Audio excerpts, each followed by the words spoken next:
John. Good morning, everyone. As John said, I'm going to be looking at a passage from Revelation, and one of my favorite quotations about Revelation is from G.K. Chesterton, and I'm paraphrasing, but he said, "Of all the strange creatures and visions that are in the book of Revelation, John, the person who received the visions in the book, saw none as strange as one of Revelation's interpreters." It's supposed to be funny. What he meant by that is that Revelation has been subjected, tortured even, by people over the years who have misunderstood it and have tried to force this, that, or the other thing into its meaning. I'm not going to be wildly speculative this morning. For some of you, that might be a sigh of relief. For others, that may be disappointing. I'm sure you'll get over it. But Revelation is a fascinating book. And it starts with the risen Jesus giving messages, encouragement, challenge to 7 churches in modern-day Turkey and in that area. From there, the encouragement and challenge is kicked into overdrive. And John gets a vision of heaven itself. He sees God seated on the throne and the Lamb, who of course is Jesus himself. And part of the encouragement, if you could put Revelation in a nutshell, which is a very difficult thing to do, but if you could even attempt to, it's this, that evil doesn't have the last word. That all of the disgusting things we see in our world, they are not victorious in the end. God and the Lamb who sit on the throne, they are victorious. They have the last word. And the passage that I'm going to read from Revelation 7 is part of that encouragement. So let's look at that this morning. Revelation chapter 7, beginning at verse 1. "After this I saw 4 angels standing on the 4 corners of the earth, holding back the 4 winds of the earth to prevent any wind from blowing on the land or on the sea or on any tree. Then I saw another angel coming up from the east, having the seal of the living God. He called out in a loud voice to the 4 angels who had been given power to harm the land and sea, 'Do not harm the land or the sea or the trees until we put a seal on the foreheads of the servants of our God.' Then I heard the number of those who were sealed, 144,000 from all the tribes of Israel. From the tribe of Judah, 12,000 were sealed. From the tribe of Reuben, 12,000. From the tribe of Gad, 12,000. From the tribe of Asher, 12,000. From the tribe of Naphtali, 12,000. From the tribe of Manasseh, 12,000. From the tribe of Simeon, 12,000. From the tribe of Levi, 12,000. From the tribe of Issachar, 12,000. From the tribe of Zebulun, 12,000. From the tribe of Joseph, 12,000. And from the tribe of Benjamin, 12,000. After this I looked, and there before me was a great multitude that no one could count, from every nation, tribe, people, and language, standing before the throne and in front of the Lamb. They were wearing white robes and were holding palm branches in their hands, and they cried out in a loud voice, 'Salvation belongs to our God who sits on the throne and to the Lamb.' All the angels were standing around the throne and around the elders and the 4 living creatures. They fell down on their faces before the throne and worshipped God, saying, 'Amen. Praise and glory and wisdom and thanks and honor and power and strength be to our God forever and ever. Amen.' Then one of the elders asked me, 'These in white robes, who are they, and from where did they come from?' And I answered, 'Sir, you know.' And he said, 'These are they who have come out of the great tribulation. They have washed their robes and made them white in the blood of the Lamb. Therefore, They are before the throne of God and serve him day and night in his temple. And he who sits on the throne will spread his tent over them. Never again will they hunger, never again will they thirst. The sun will not beat upon them, nor any scorching heat. For the Lamb at the center of the throne will be their shepherd. He will lead them to springs of living water, and God will wipe away every tear from their eyes. May God bless the reading of his word this morning. So I made the observation as we were sitting in the sanctuary this morning that with Christine taking 3 of our kids up to Malagash and Nicole Hartnell going with her, taking a bunch of their crew, about 20% of the congregation is gone. But I wonder, as this posse traveled up to Malagash this morning, I wonder if they played a game that is familiar to high school students and university students in particular. And this is the game. Maybe you're familiar with it. You're about to get into an automobile, and what is the first thing you are likely to say, to hear from anyone but the driver?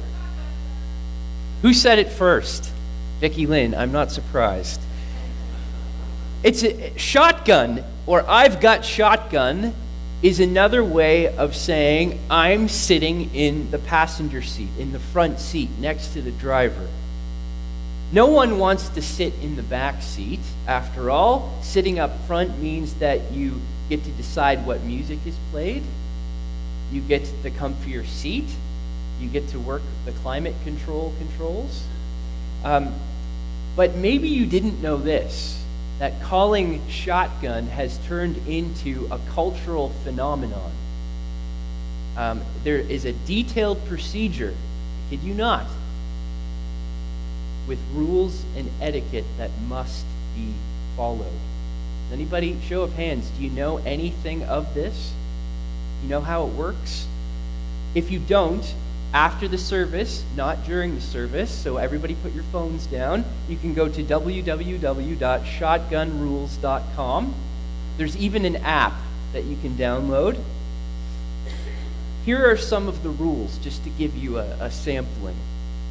You must say the word shotgun to stake your claim on shotgun. This must be done clearly and loud enough so that at least one other to-be occupant of the vehicle can hear you. Okay, so you have to be clear. Number 2, for the shotgun rules to work properly, it is essential that you understand and accept the concept of the deed.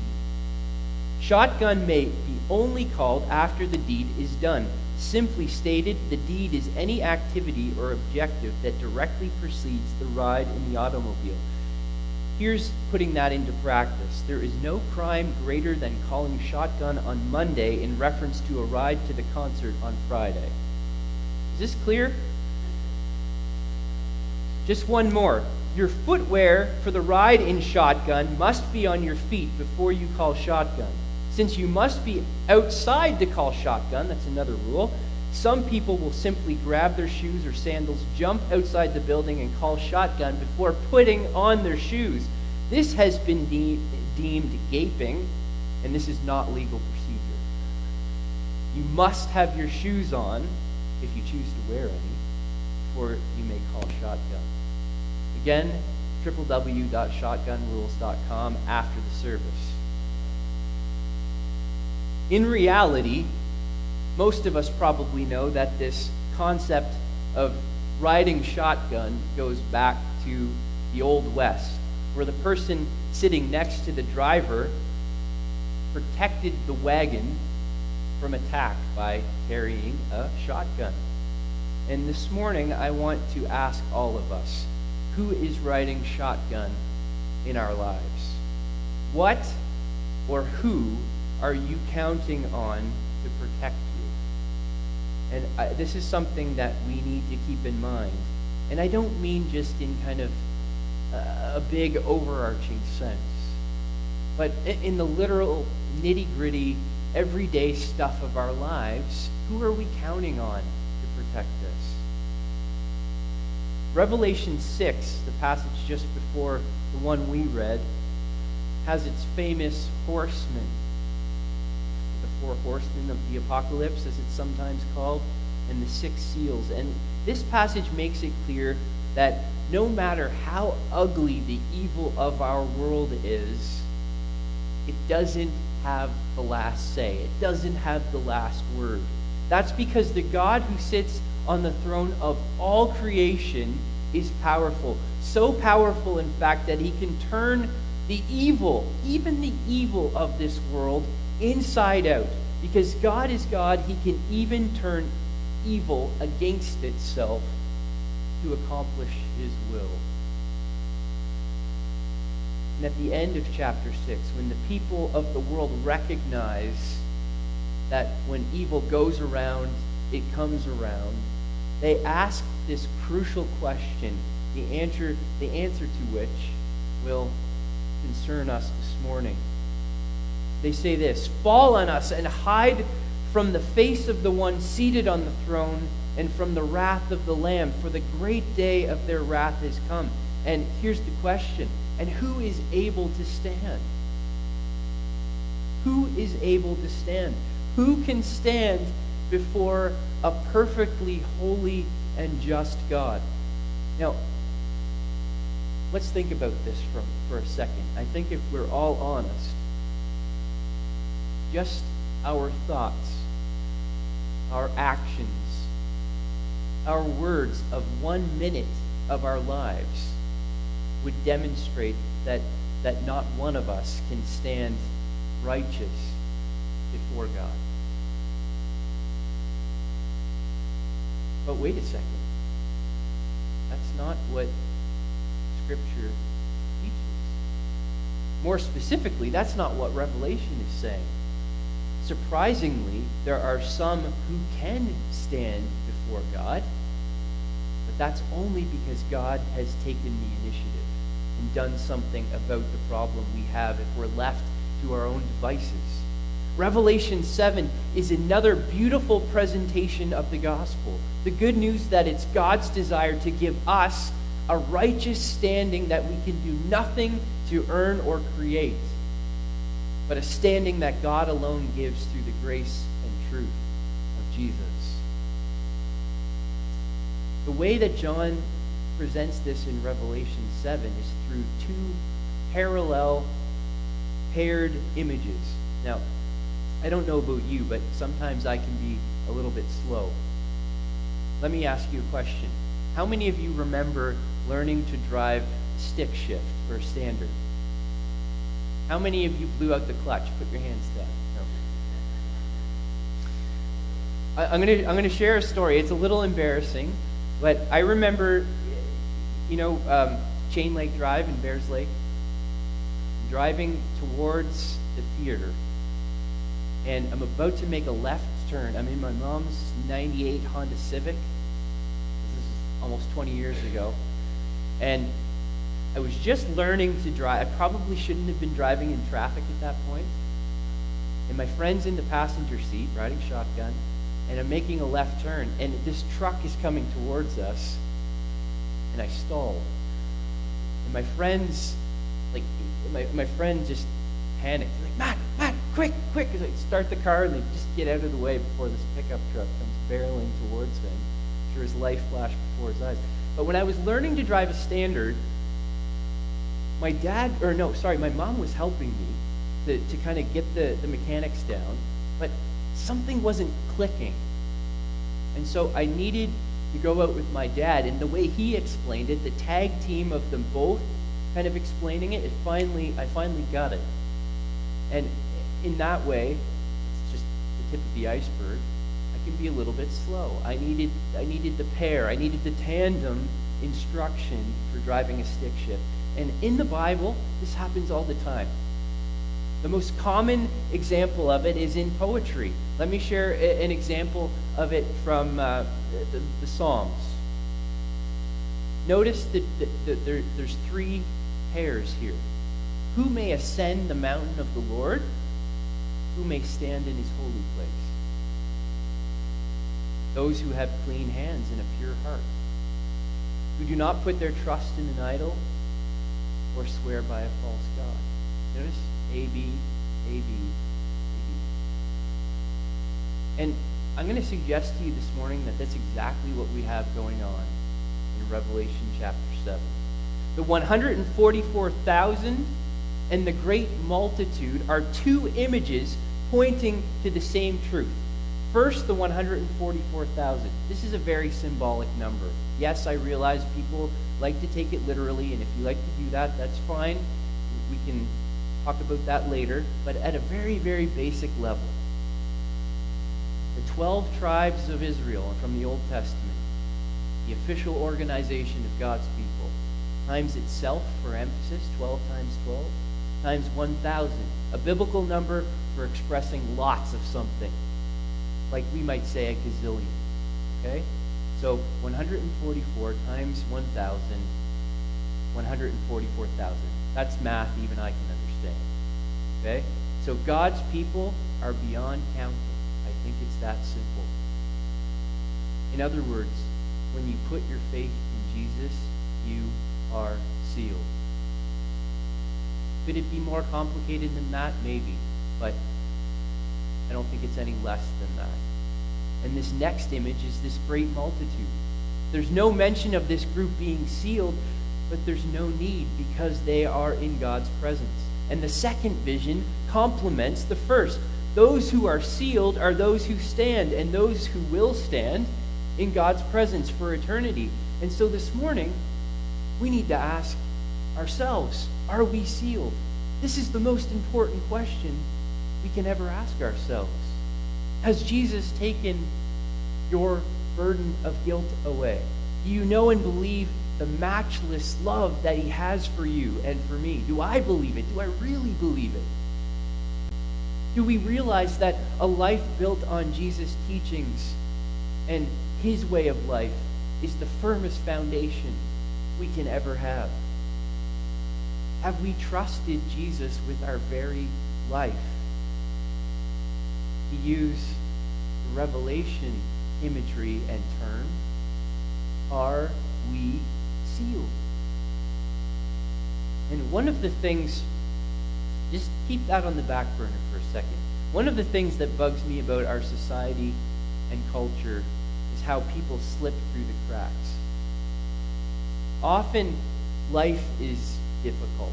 I know that's stating the obvious, Captain Obvious moment. And for those who don't know the right people, or don't have the right connections, or grew up in this circumstance or that circumstance, life can be very unfair.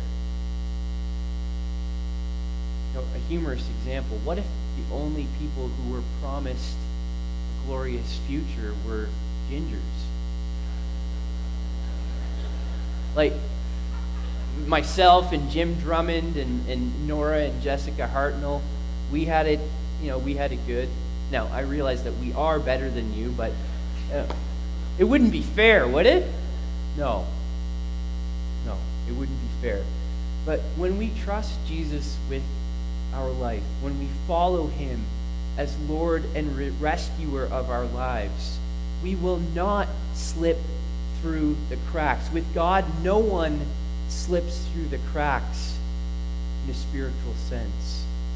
The vision of the great multitude is wonderful, but it's paired with the symbolic but very specific 144,000 for a good reason. Not one of those, not one of whom God has sealed, will fall through the cracks.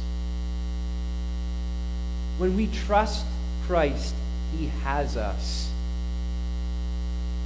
Jesus said this, I am the good shepherd. I know my sheep, and my sheep know me. My sheep listen to my voice. I know them, and they follow me. I give them eternal life, and they shall never perish. No one will snatch them out of my hand. My Father, who has given them to me, is greater than all. No one can snatch them out of my Father's hand. I and the Father are one. And it's beautifully ironic. The Lamb is also the Good Shepherd, and he will not allow any one of his sheep to fall through the cracks. When we trust Jesus, we don't have to fear even death. And that's the message of Revelation. The people who first read this crazy book, that's what they would have taken away from it. They were being persecuted, or there was fear of persecution, like things that had happened to a previous generation of Christians. And God was telling them through this book that even death can't take you away from me. You are sealed. You are secure. And Eugene Peterson puts it this way. If you read only one book on Revelation in your entire life, read this book. It's called Reverse Thunder. And it's the best devotional book on Revelation ever written, in my opinion. But Eugene Peterson, the same guy who translated the Message, he says this: "We are protected from the God-separating effects of evil even as we experience the suffering caused by evil." That's the point. The Lamb sits on the throne.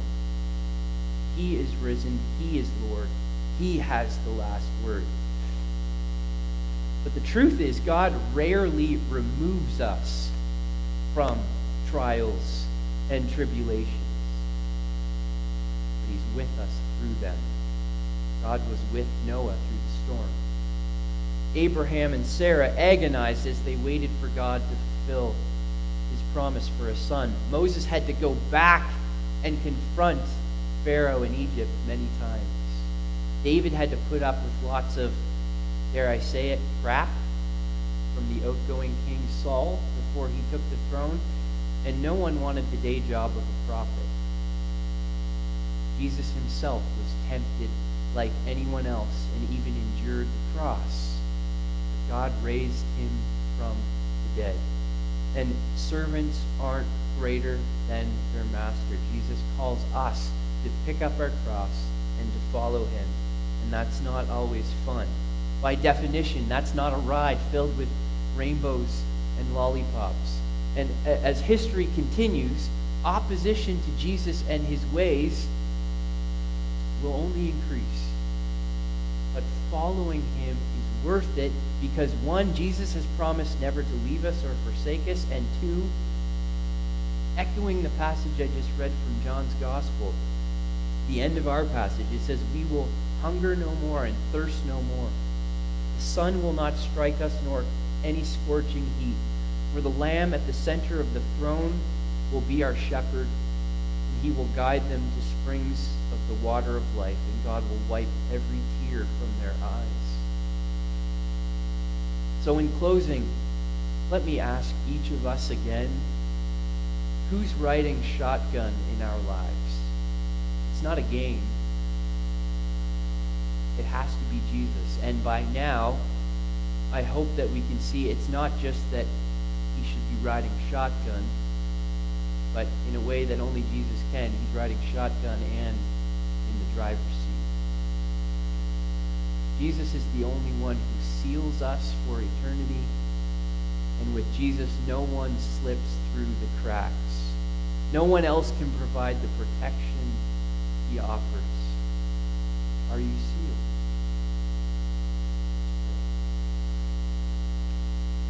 Father, we thank you this morning that no matter what we face in our lives, no matter if we somehow find ourselves in future times experiencing a persecution similar to what the early church experienced, that when our trust is in you, we are secure. You have us. You will not let us go. Help us to trust you. Help us to take comfort in that. But also taking up the challenge from the early chapters of this book of Revelation. May we be faithful to you. When the heat gets turned up a little bit, help us to be faithful. Help us to be conquerors. with the knowledge that because of what you have done, because of what Jesus has done for us on the cross, and because we serve a risen Lord,